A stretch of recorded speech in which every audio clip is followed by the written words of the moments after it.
Jai Shri Krishna everyone. Now we discuss the topic is essentials of a valid offer. एक valid offer होने के लिए कौन सी चीजें महत्वपूर्ण हैं, होना जरूरी है. First, it must be capable of creating legal relation. जो हम आपस में कॉन्ट्रैक्ट कर रहे, दो पार्टीज आपस में कॉन्ट्रैक्ट कर रही हैं, उसमें लीगल रिलेशंस होना बहुत ही जरूरी है, नहीं तो वो कॉन्ट्रैक्ट वैलिड नहीं होगा.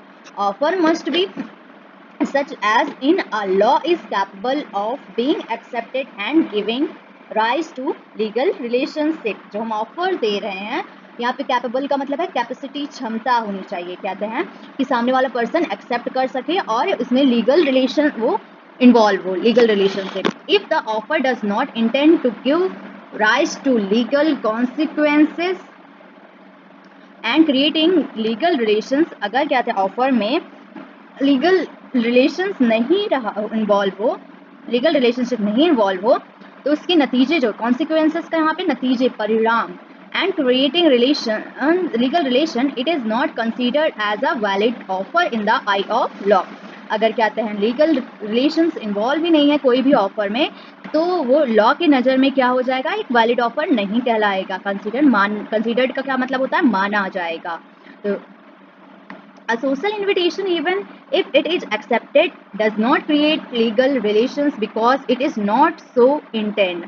ये कहते हैं अगर वो कहता है सोशल इन्विटेशन, मतलब कि सोशल और डोमेस्टिक इन्विटेशंस वगैरह जो कहते हैं एक ऑफर होते हैं, तो सोशल इन्विटेशन अगर होगा, अगर वो एक्सेप्ट भी हो जाता है, तो उसमें क्या था, लीगल रिलेशंस तो इन्वॉल्व नहीं रहेगा, तो वो एक वैलिड ऑफर कॉन्ट्रैक्ट के लॉ में नहीं रहेगा. कॉन्ट्रैक्ट लॉ की नज़र में वो एक वैलिड ऑफर नहीं कहलाएगा. Example 42. A invited B on his birthday party. B accepted the proposal, but when B reached the venue, B found that A was not there. He filed the suit.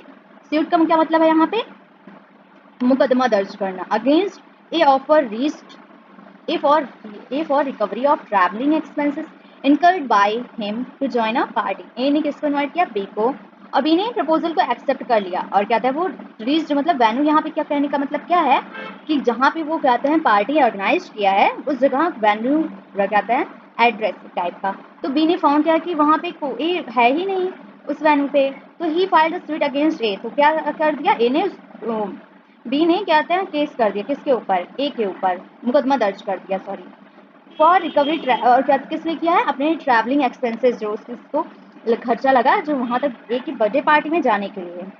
तो had such an invitation did not create an legal relationship.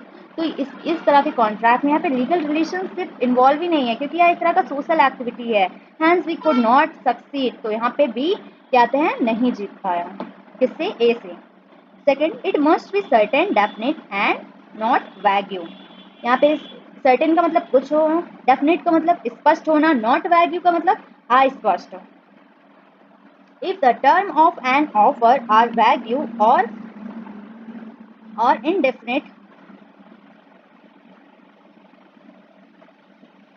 indefinite, it acceptance cannot create. Vague का यहाँ पे मैंने मतलब बताया तो sorry, अस्पष्ट होना, और नॉट वैग्यू का मतलब क्या था, अस्पष्ट ना होना यहाँ पे होगा, सॉरी. तो वैग्यू और indefinite, it acceptance can not create any contractual relationship. कोई भी अस्पष्ट जिसका कोई मतलब ही ना निकल रहा हो, कोई हम ऐसा कॉन्ट्रैक्ट कर रहे हैं तो उसमें लीगल रिलेशनशिप इन्वॉल्व ही ना हो, तो हम उसे कॉन्ट्रैक्ट मानेंगे ही नहीं, और लॉ की नज़र में क्या होगा, एक वैलिड ऑफर भी नहीं होगा, ना एक्सेप्टेंस इन्वॉल्व होगा, ना ही यह कॉन्ट्रैक्ट कहलाएगा. Example 43. A offers to sell B 100 quintals of oil.